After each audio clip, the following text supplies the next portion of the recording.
Okay, now we're good. Now we're As good. Mao, Stalin, or Kim Il-sung. One reason for this could be the fact that he reportedly found joy in deceiving others and remaining elusive, often going by various pseudonyms and lying about himself to other people. That, or it was his sincere hatred for individualism. So the only good thing about Pol Pot seems to be his surprisingly compassionate treatment toward his wife and especially daughter, who still expresses fond memories of her father to this day. I guess even the worst of us can still have the capacity to love someone. Even now, Cambodians continue to suffer from the illegal bombing of their country and subsequent Khmer Rouge regime that followed. Because of Pol Pot, in less than 4 long years, up to a third of Cambodians tragically Dang, 1/3?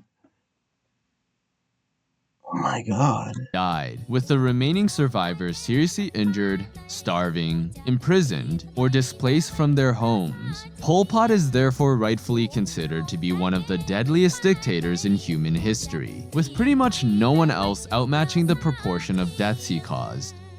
Okay, there might actually be one more person who can compete with Pol Pot in terms of deadliness. That would be King Leopold II, ruler of Belgium and her territories abroad. And that last part is especially Oh no, this is the Congo. Oh god. This important, since he's most Congo. notorious for having committed some of the worst atrocities in history against the people living in his colony. During the European scramble for Africa, Belgium was no exception, and the king wanted first dibs on an area in Central Africa, calling it the Congo Free State. Leopold convinced the international community that his goal was to provide humanitarian assistance to the region and bring civilization to the population. But in reality, this free state was more of a sick private venture of his, enslaving millions of people to extract as much wealth as possible for his own personal fortune.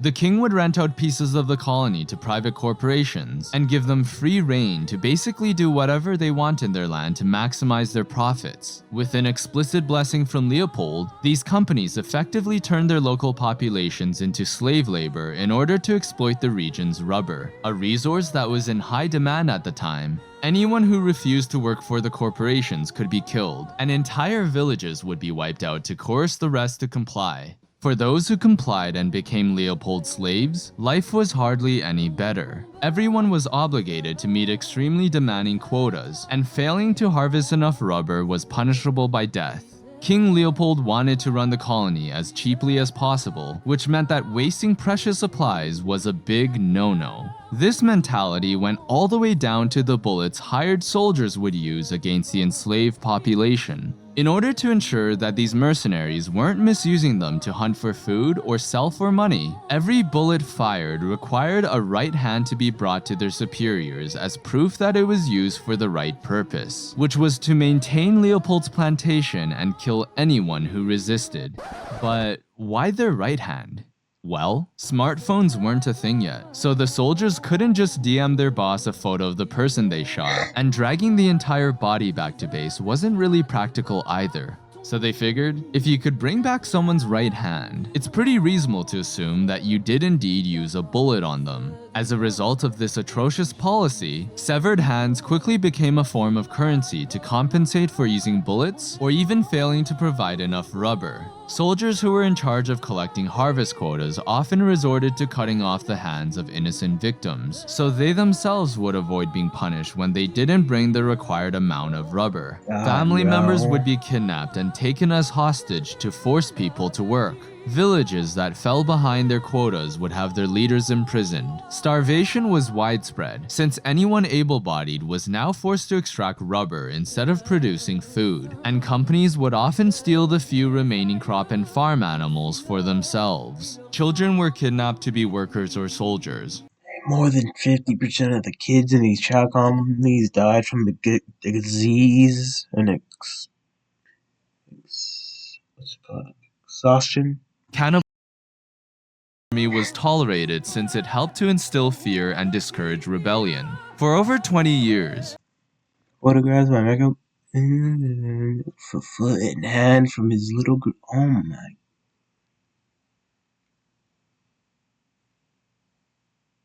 Drinking and eating? What?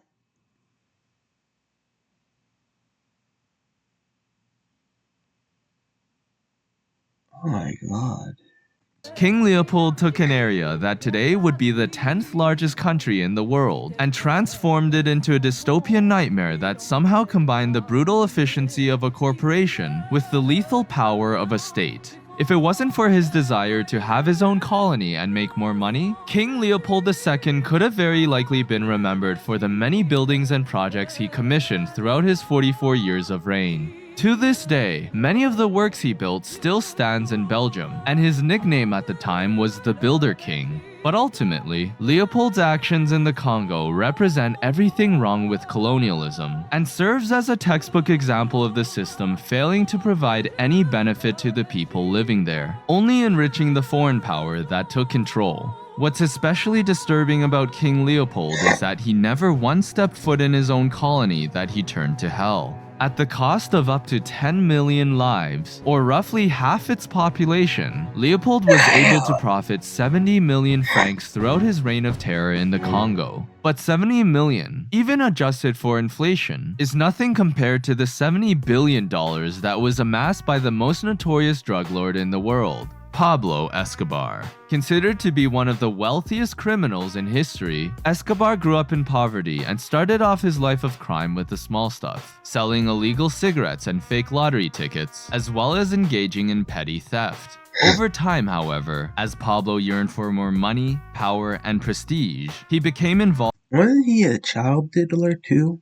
I heard that he liked kids. Maybe. With more violent crimes such as kidnapping and killing people. However, it wasn't until the emergence of the cocaine trade when Escobar began to distinguish himself from the rest of the criminal world, realizing there was a massive opportunity to take control of this lucrative drug that was flowing into his home country of Colombia, and finding a way to export it to the United States. Through his natural leadership skills, logistical brilliance, and sheer ruthlessness, Pablo Escobar and his Medellin cartel rapidly dominated this new global cocaine trade, moving 15 tons of it into the United States every day, earning him and his cartel as much as $420 million every single week. For those too lazy to do the math, that's about $22 billion a year, which, if his cartel was a proper business, would have made it the 10th largest corporation in the entire world at that time. And he had the wealth to back it up too, having been consistently ranked by Forbes to be among the 10 richest people in the world. It's pretty easy to hide thousands of dollars of unreported tips you earned from your customer service job. Hell, it's not even that hard to store $1 million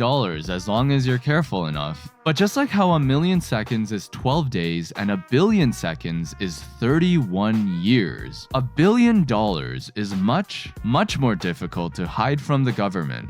With this in mind, what do you do when you're getting billions and billions and billions of dollars flowing in every single year, where you have so much dirty money that you genuinely can't... Isn't that what Walter White did, bro? Where he had so much money he couldn't even use it? Figure out how to store all of it? Well, that was exactly Escobar's problem, since he couldn't just tuck his money away in a bank, instead having to resort to stashing piles of cash in abandoned warehouses, farms, and even in the walls of cartel members' homes. As a result, Pablo had to write off 10% of the money he was making every year because of water damage, rats eating the cash, and a variety of other factors that simply come with hiding that much money. Oh my god, another one! Just doing some quick maths allows us to estimate that he basically lost $2.2 billion every year, which means the amount of money he was losing to rats and the weather was equivalent to the GDP of Congo, or 3 entire Cambodias. With all this money he had, you may have assumed that Escobar just spent it all on himself and his family. And yes, he definitely did all the typical things that people with too much money do, like building his own personal theme park, having an enormous supercar. Horrifying. Too much money do, like building his own personal... What the hell is this? What is this? Theme park, having an enormous supercar collection, importing hundreds of exotic animals for entertainment? You get the point. The man lived a life of luxury fit for a king, but he also undeniably contributed significant amounts of his wealth to his local community, spending millions on projects including the construction of schools, housing, and recreation centers for the poor. Regardless of whether this was a genuine expression of his love for the people or just a cynical way to bolster his public image and political ambitions, many Colombians admired the man for doing more for their lives than their own government ever did, despite the ruthlessness of his criminal activities. No one in Colombia could stop him at the height of his power, with his well-known policy of plata o plomo, Spanish for silver or lead, ensuring that everyone from the police, to the judges, to the politicians were either bribed or, if they refused, murdered. Call it arrogance from his success. Call it anger that he got kicked out of politics. Call it the inevitable fate of a drug lord gone too big. But eventually, the king of cocaine's actions got too out of control for even the corrupt Colombian government to ignore. By this point, he and his cartel had murdered 4 presidential candidates, 60 judges, 200 court officials, and 1,000 policemen, with some estimates totaling 60,000 people dying in his hands. He infamously ordered the bombings of a commercial flight and the national security headquarters in an attempt to assassinate 2 targets, but failed to do so and just ended up injuring and killing thousands of innocent lives. The government finally had enough, forcing Escobar and his family to go into hiding. Pablo's son recalled a night when they ran out of fuel, but still had plenty of money with them, so his father started a fire with $2 million worth of cash to keep his sister warm. You know you somehow messed up in life when the money you have is only worth as much as the paper it's made out of.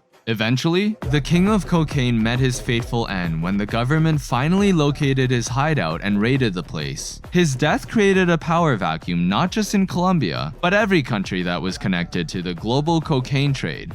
Naturally, this led to gang wars around the world, all vying for a piece of the Escobar pie.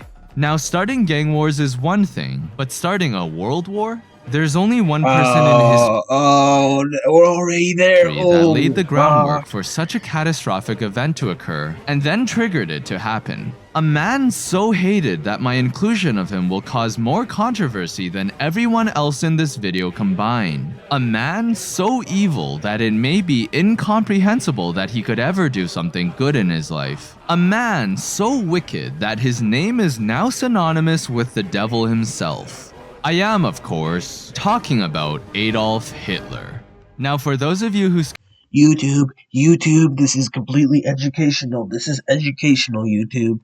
We're learning about history. skip to this part, Do not endorse whatever this man that was just said did. I am extremely against it.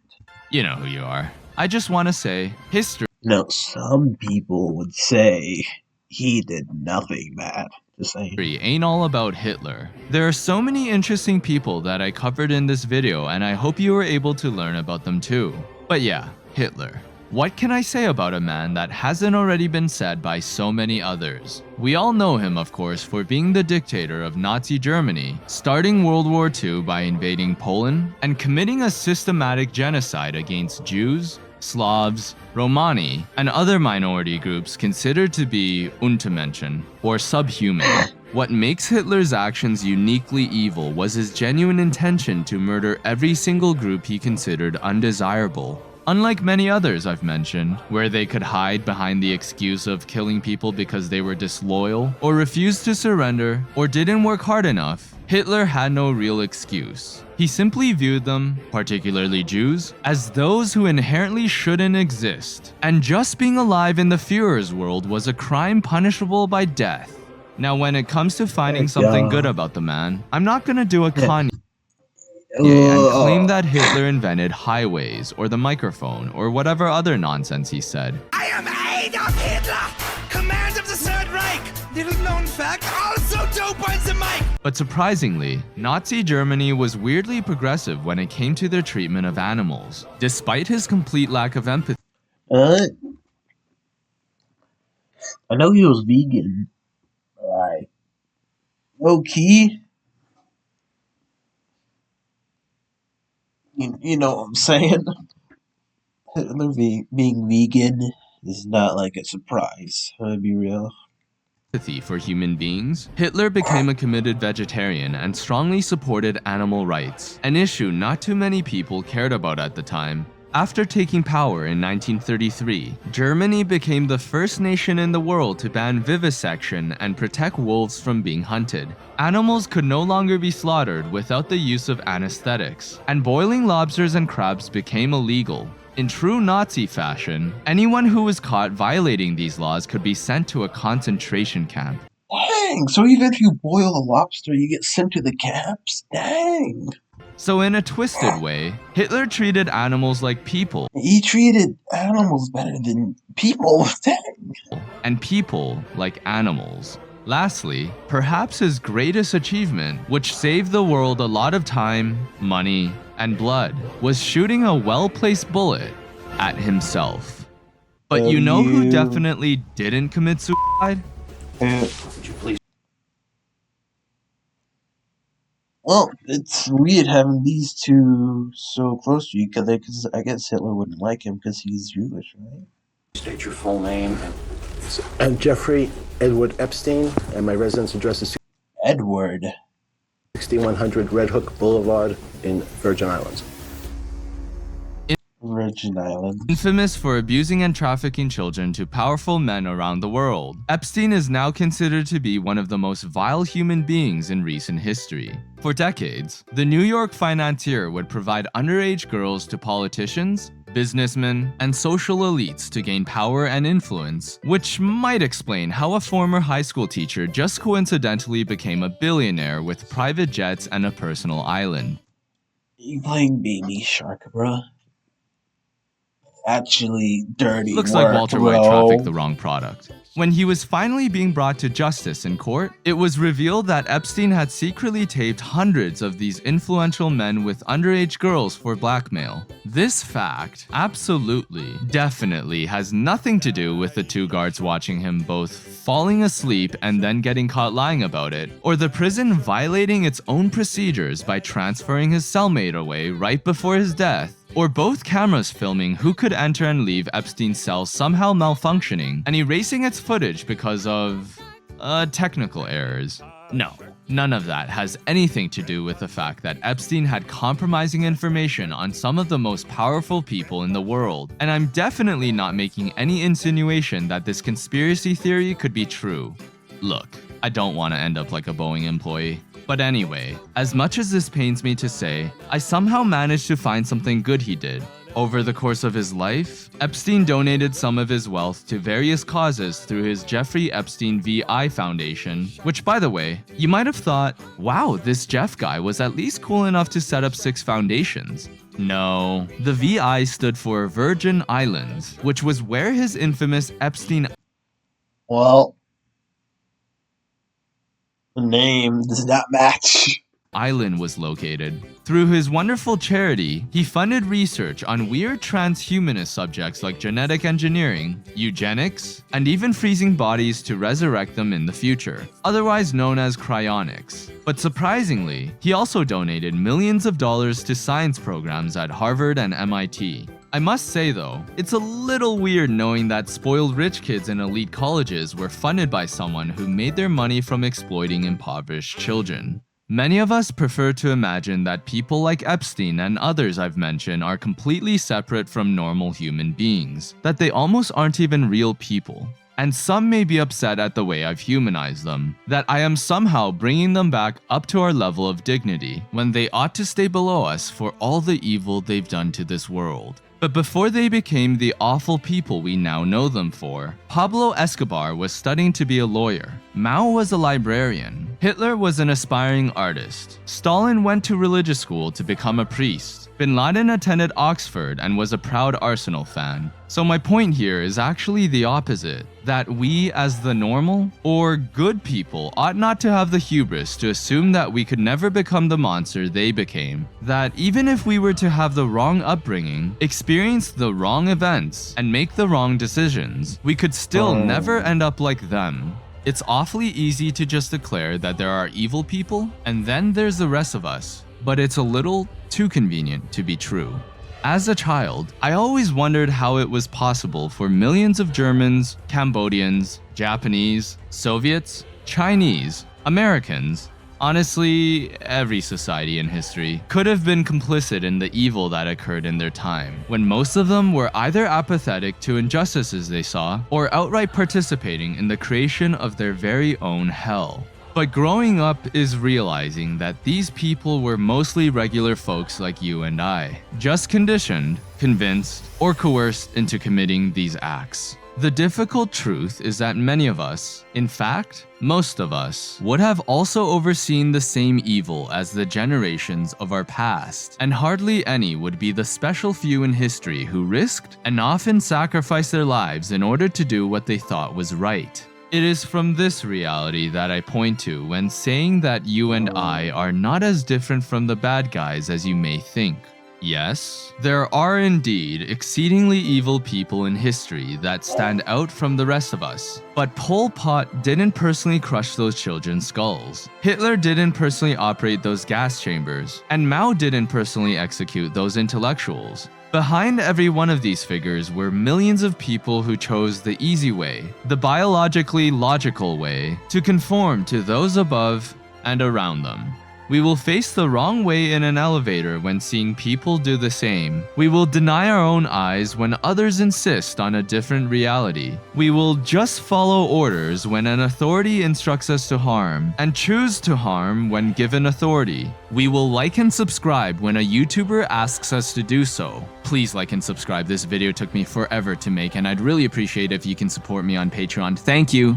We will even drink the Kool-Aid, as we now say, and feed it to our children, even if we know that it'll kill them, all in the pursuit to serve our hardwired tendency to conform.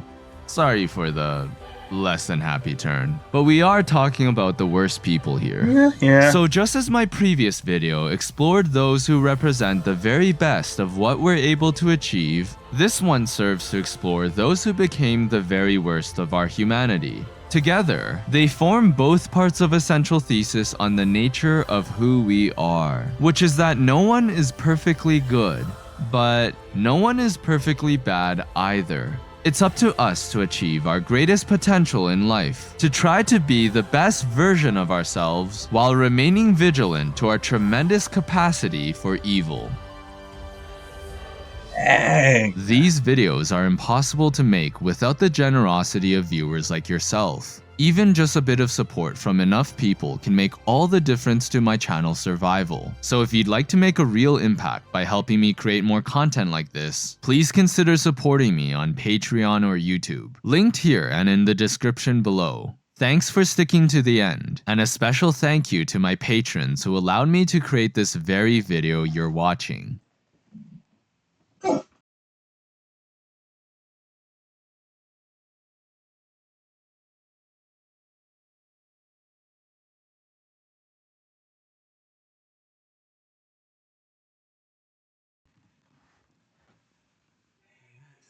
Wild.